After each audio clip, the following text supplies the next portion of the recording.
Ngaku diteror pasukan elit TNI, Rizik baca eksepsi atau curhat sedih minta dikasihani, ditulis oleh Sardi di seward.com.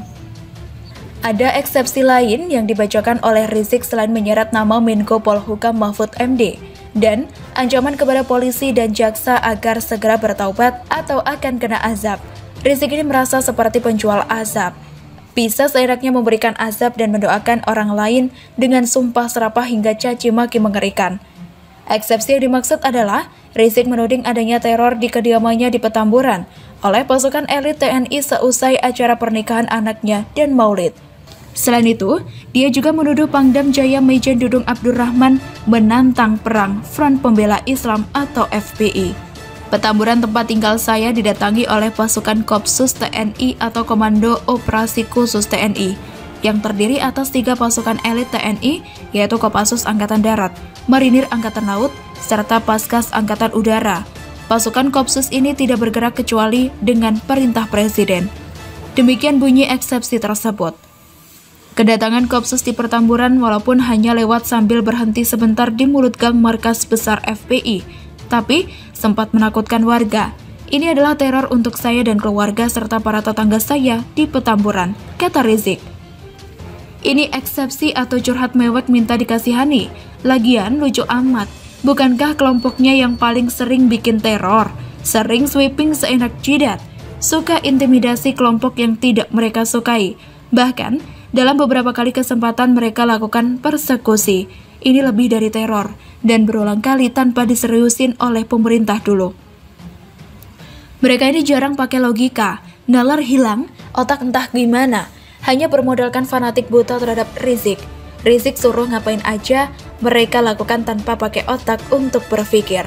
Makanya ada yang menyembah baliho, ada yang suka ancam bunuh, ada yang doakan penzolim Rizik kena azab pedih seolah mereka ini agen azab. Ada yang suka demo meski kita tahu hanya harap nasi bungkus gratis.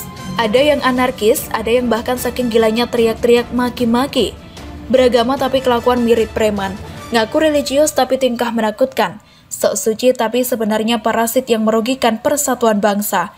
Rizik merasa diteror. Ini adalah logika yang tidak masuk akal. Basa sering meneror pihak lain mengaku diteror. Pasukan elit TNI numpang lewat saja sudah ketakutan dan gemetar. Sewaktu ceramah di depan massa pendukung, gayanya selangit. Teriak-teriak membakar semangat massa. Teriak siap jihad, siap perang, siap mati. Lucunya lagi dulu Rizik sempat komentar soal konflik di Papua Barat. Dia menilai TNI dan Polri tidak cakap dalam menangani polemik Papua Barat.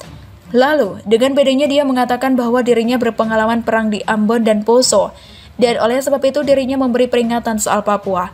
Kami pengalaman perang di Ambon, perang di Poso. Karena itu kami ingatkan kepada umat muslim hati-hati soal Papua, katanya. Hahaha, tapi yang kita lihat sekarang adalah kepengecutan Rizik yang mencari kambing hitam. Pasukan elit TNI cuma lewat saja udah gemetaran ngaku diteror. Memangnya pasukan itu arahkan meriam ke kediaman Rizik? Memangnya Rizik diancam mau dimusnahkan? Ini hanya drama licik Rizik yang menyimpulkan seenak jidat agar ini dianggap sebuah teror. Sok punya pengalaman perang, nyatanya nyali nggak ada. Dibentak dikit aja langsung merasa dizolimi dan teriak tidak sopan kepada imam besar. Padahal, mulutnya sendiri lebih tidak sopan. Juga viral video ceramah Rizik soal penggal kepala. Mengerikan, bukan? Pangdam Jaya Majen TNI Dudung Abdurrahman di Monas tidak ada angin dan tidak ada hujan. Tebar ancaman terhadap FPI bahkan menantang perang FPI. Pangdam Jaya Majen TNI Dudung Abdurrahman menurunkan pasukan dengan kendaraan perang untuk menurunkan seluruh baliho ucapan selamat datang untuk saya di seluruh Jakarta. Baliho dengan foto saya mulai diturunkan oleh aparat TNI dan Polri di seluruh Indonesia, kata Rizik. Soal penurunan baliho ini pun lucu. Kita tahu penurunan ini karena 2 faktor. Faktor pertama adalah karena tidak berizin. Faktor kedua adalah arogansi Rizik yang sudah keterlaluan hanya dalam beberapa hari setelah pulang ke Indonesia. Wajarlah menurut saya, balihonya mengganggu pemandangan dan merusak mata. Ada beberapa orang yang menyembah pula. Intinya pengecut. Digas sedikit saja langsung gemetar dan teriak tak karuan. Kalau mau curhat dan play victim, belajarlah dari presiden tukang prihatin itu. Bagaimana menurut Anda? Minimal sampai 3 bulan ke depan, kata Jokowi, tak ada beras impor masuk ke Indonesia. Ditulis oleh Widodo SP di seawar.com. Saya pastikan bahwa sampai bulan Juni 2021, tidak ada beras impor yang masuk ke negara kita Indonesia. Perkataan itu disampaikan langsung oleh Presiden Joko Widodo melalui tayangan YouTube Sekretariat Presiden pada Jumat 26 Maret 2021. Pak Jokowi sepertinya sudah mendengar betapa riuhnya pembahasan seputar impor beras oleh berbagai kalangan. Kebijakan yang seandainya jadi dapat memukul para petani nasional yang sudah bekerja keras menanam dan memanen, tetapi harga jual beras masih belum seperti yang diharapkan. Namun, RI1 juga mengakui adanya kerjasama atau MOU dengan Thailand dan Vietnam soal pengadaan beras. Hanya, beras yang dikerjasamakan itu memang belum masuk ke Indonesia. Karena maksud pemerintah adalah untuk berjaga-jaga di tengah ketidakpastian situasi terkait pandemi yang masih melanda negeri ini. Saya tegaskan sekali lagi, berasnya belum masuk. Saya tahu kita memasuki masa panen dan harga beras di tingkat petani belum sesuai yang diharapkan. Oleh karenanya, Jokowi meminta agar masyarakat menghentikan polemik atau perdebatan terkait impor beras. Ini justru bisa membuat harga jual gabah di tingkat petani turun atau anjlok, kata Jokowi. Pernyataan langsung dari Presiden Republik Indonesia ini diharapkan bisa sedikit meredam kegaduhan, karena Menteri Perdagangan Muhammad Lutfi sempat menyebut impor beras perlu dilakukan pemerintah untuk menjaga stok beras nasional dan menstabilkan harga. Ya, setidaknya sampai Juni 2021 atau 3 bulan lagi, kita akan melihat bersama upaya keras dari pemerintah terkait ketersediaan beras untuk sumber pangan di dalam negeri, sehingga beras persediaan hasil MOU dengan Thailand dan Vietnam juga tidak perlu masuk dulu. Kalau bisa sampai akhir 2021 tidak usah masuk, biarkan ada di gudang beras kedua negara tersebut.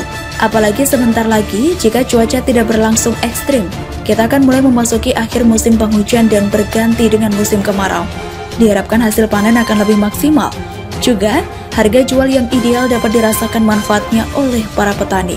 Saya sih lebih suka pemerintah mendorong masyarakat untuk gaspol supaya ketersediaan beras di tanah air dapat mencukupi kebutuhan. Ditambah pengawasan ekstra ketat agar jangan sampai terjadi permainan soal beras yang dapat menambah masalah sehingga akhirnya mau tidak mau pemerintah mulai membuka diri agar beras impor bisa masuk.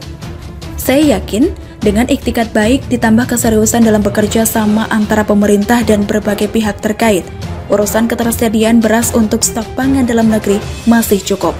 Tidak hanya untuk 3 bulan ke depan, tetapi sampai akhir 2021. Terlebih Presiden Jokowi sudah mengeluarkan pernyataan yang seharusnya membuat Menteri Perdagangan dan Menteri Keuangan juga berbagai pihak terkait dapat merespon dengan positif terkait pernyataan RI1. Namun, saya pun yakin perkara impor beras ini masih ada yang tetap akan menyalakan kompor untuk memanaskan situasi, apalagi jika sampai didapati menjelang permulaan bulan puasa yang akan segera datang. Hingga Idul Fitri nanti mendadak harga beras melambung. Saya yakin suara-suara sumbang akan bertebaran di sana-sini. Sebagai kaum awam, saya hanya bisa berharap agar perkara impor beras yang selama ini seperti sudah menjadi kebiasaan, agar dapat dicarikan solusinya dengan segera. Bila perlu sebelum periode kepemimpinan Presiden Jokowi selesai, sudah ada pola atau sistem yang bagus dapat dijalankan, sehingga nantinya negeri ini tidak lagi bergantung dari beras impor untuk kebutuhan pangan dalam negeri, karena sudah tercukupi, bahkan surplus.